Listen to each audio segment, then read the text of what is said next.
C'est sans conteste l'un des meilleurs joueurs du monde. Il s'estime sans doute lui-même être le meilleur joueur du monde. Il parle au président français, il est invité aux 20h et le Qatar a cassé la tirelire pour le garder au PSG. Kylian Mbappé est-il en train de révolutionner la planète football et le sport français? Pourquoi d'ailleurs l'attaquant des Bleus est-il resté au Paris Saint-Germain? Décryptage du phénomène Mbappé avec Jean-François Pérez. Bienvenue à vous. Bonsoir. Chef du service des sports d'Europe 1. Avec nous également Patrick Julliard. Merci beaucoup d'être avec nous. Bonsoir. Journaliste spécialiste du football. On peut vous lire notamment à 365. Foot 365. Foot 365. Jean-François Pérez, avez-vous été surpris par le choix de Kylian Mbappé de rester au PSG après un feuilleton qui a duré plusieurs mois, voire plus d'un an? Oui. Comme tout le monde. Je pense qu'il nous a donné une belle leçon de modestie. Je pense aussi que c'était un dossier qui était extrêmement complexe à décrypter. Les motivations, apparemment il y a eu une vingtaine au moins de points qui ont été listés, d'alinéas exactement, qui étaient importants pour Kylian Mbappé, pour le Paris Saint-Germain, pour le Real. Mais ce qu'on peut dire pour résumer après la conférence de presse d'hier et après avoir un petit peu discuté avec l'entourage de Kylian Mbappé, c'est que il y a, on va dire 5-6 mois, le Real avait vraiment beaucoup d'avance pour recruter le joueur qui souhaitait d'ailleurs partir au Real Madrid l'été dernier. Et puis après l'élimination du PSG par le Real en Ligue des Champions, apparemment le Real s'est peut-être cru un petit peu trop sûr de lui. Le Paris Saint-Germain a changé sa tactique vis-à-vis de Kylian Mbappé, a peut-être moins parlé d'argent, plus de projets sportifs pour les 2 ou 3 ans qui viennent. Et petit à petit, la tendance est inversée et la décision aurait été prise à peine il y a quelques jours. Ouais, on rappelle que c'est son club de cœur, le Real Madrid. Il a porté le maillot une semaine pour un stage. Quand il était tout jeune. Il était tout jeune, il avait 13-14 ans. Patrick Julliard, est-ce qu'on entre dans une nouvelle ère? Parce qu'au fond, c'est peut-être le plus gros transfert de l'histoire du football français. Même s'il reste, c'est un transfert presque. Oui, c'est ça. C'est-à-dire qu'on parle de transfert lorsqu'il y a une indemnité à débourser, lorsque les joueurs changent de club. Là, il reste, mais la renégociation a été tellement complexe, longue, elle a fait intervenir tellement de paramètres que effectivement c'est comme lorsque Zlatan Ibrahimovic est arrivé au PSG ou lorsque l'été dernier Lionel Messi est arrivé, même si là c'était un transfert un peu express. Selon vous, on entre dans une nouvelle ère parce que ça alors va être oui, le thème justement parce de qu'on ce grand angle. Il y a une phrase qui m'a frappé, c'est Kylian Mbappé qui a dit lors de sa conférence de presse, on a parlé pendant des mois du sportif, pendant des semaines de l'image, des droits d'image, ça c'est un aspect nouveau.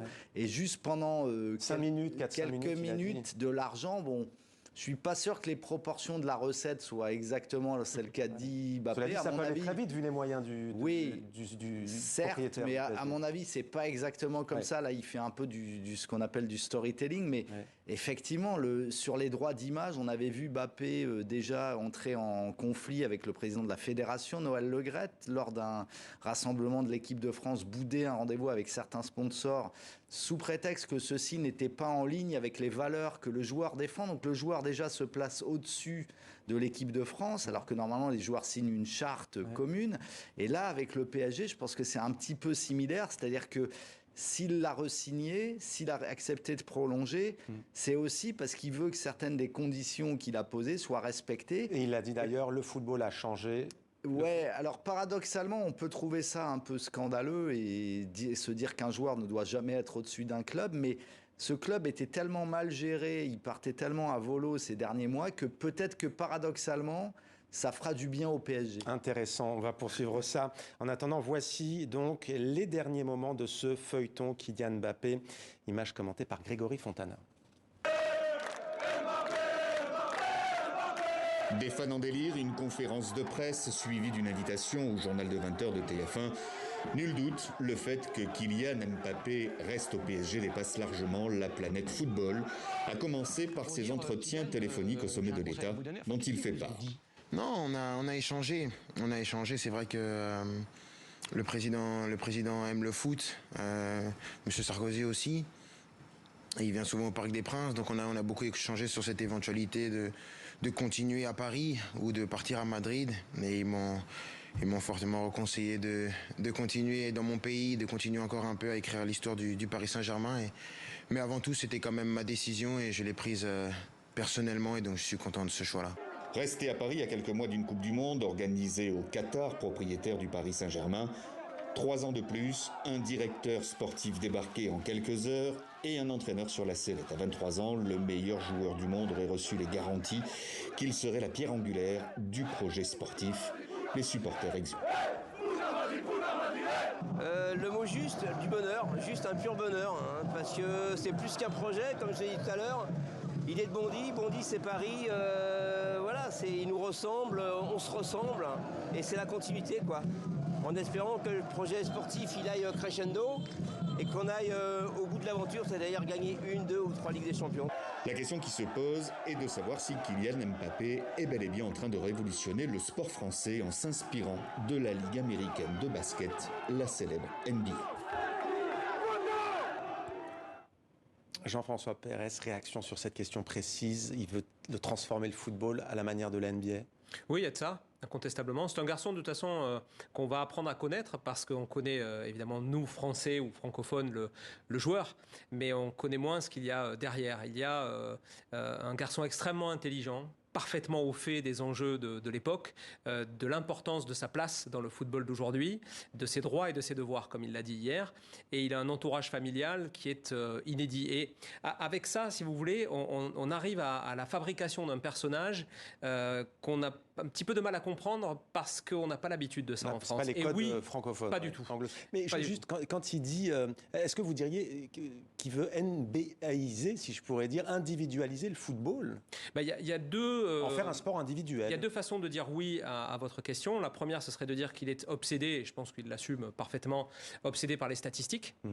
Par l'histoire, par les records. Statistiques, vous parlez au basket. Oui, les buts. Alors, il y a les double-double au basket. Là, c'est but et passe décisive au football. Il a totalement cette culture. La première chose qu'il nous a dit en interview hier, quand on l'a eu pendant quelques minutes, c'est d'abord, avant tout, là, tout de suite, je suis soulagé parce que j'ai réussi à terminer meilleur buteur, meilleur passeur du championnat. Donc, pour lui, c'est ça. C'est les chiffres. Et il se trouve que le fait de rester au PSG, ça va lui permettre de battre tous les records de l'histoire du PSG, de devenir le meilleur buteur, le meilleur passeur, de dépasser tout. Et ça, c'est quelque chose qui compte pour lui. Ensuite, la deuxième dimension, si vous voulez, c'est le marketing, c'est le projet sportif, c'est le fait de s'inscrire, comme vous l'avez dit dans votre sujet, pierre angulaire du projet sportif, tout en portant le club à un niveau qu'il n'a jamais atteint. Mais là, c'est la version typique et le récit de Kylian Mbappé. Mais bon, je ne vais pas le cacher, j'aime beaucoup ce club, mais c'est le Paris Saint-Germain. C'est pas non plus le plus grand club du monde. C'est pas le Real. Qu'est-ce qui a fait pencher la balance? C'est ça, justement. Quoi, le fait qui? C'est ça, justement. Ouais. Quand vous allez au Real, avant de redonner la parole à Patrick, vous vous mettez quelque part au service d'une légende. Là, la légende reste à écrire. Et la légende, ça sera lui. Oui, lui, gagner une Ligue des Champions avec le Real Madrid, c'est moins bien que étaler des records avec un club français. Ouais, c'est une Ligue des Champions avec le Real, c'est presque, dans notre jargon journalistique, un train qui arrive à l'heure. Une Ligue des Champions avec le PSG, ce serait entrer dans l'histoire.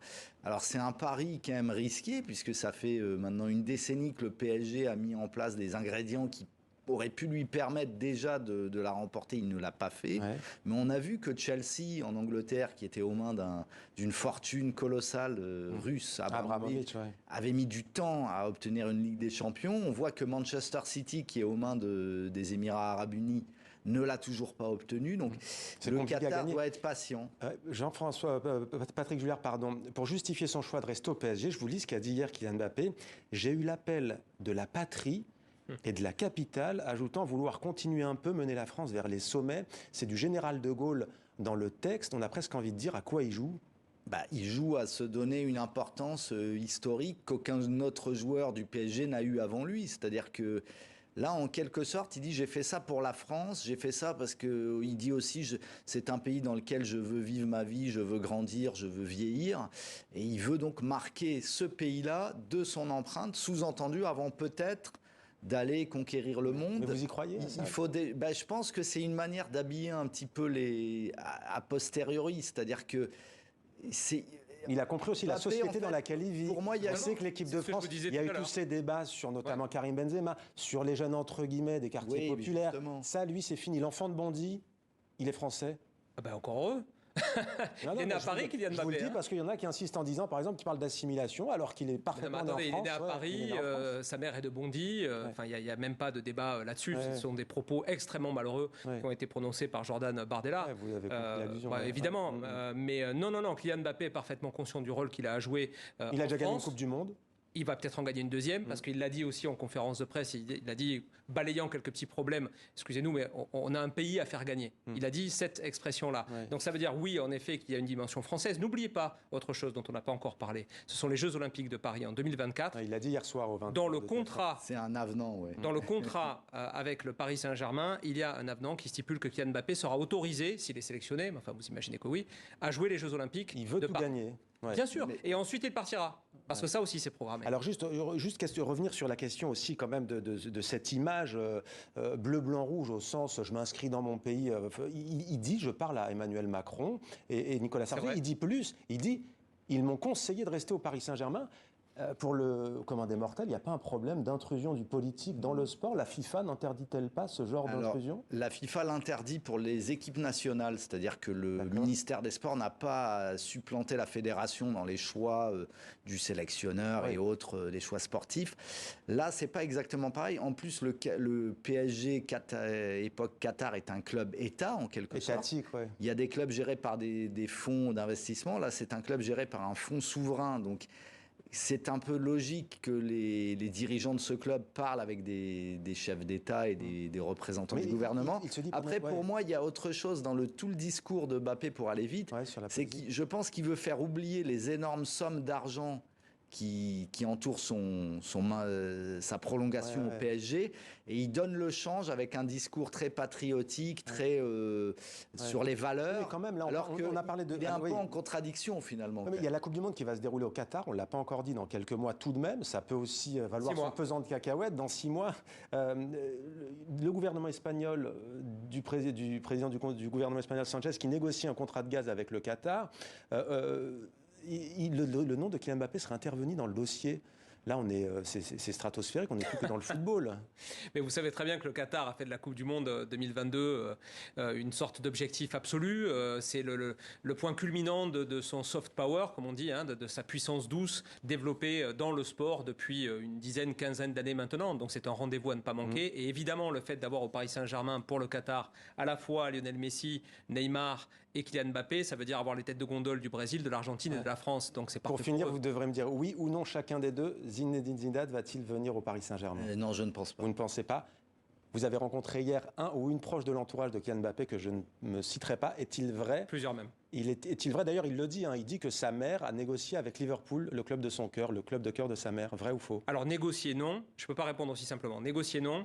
Liverpool est venu aux nouvelles et resté en contact avec les Mbappé. Et il n'est pas exclu qu'un jour, Mbappé porte les couleurs de Liverpool. Mais pour vous donner la situation exacte, on ne quitte pas en 2022 le Paris Saint-Germain pour Liverpool. Voilà, encore la force des mots. Merci beaucoup d'être venu nous éclairer sur ces sujets, messieurs. Avec merci plaisir. beaucoup et au plaisir de continuer à lire les infos croustillantes, puisque le mercato approche. Ça commence à peine. Il va y en avoir. commencer. Ça fait que commencer.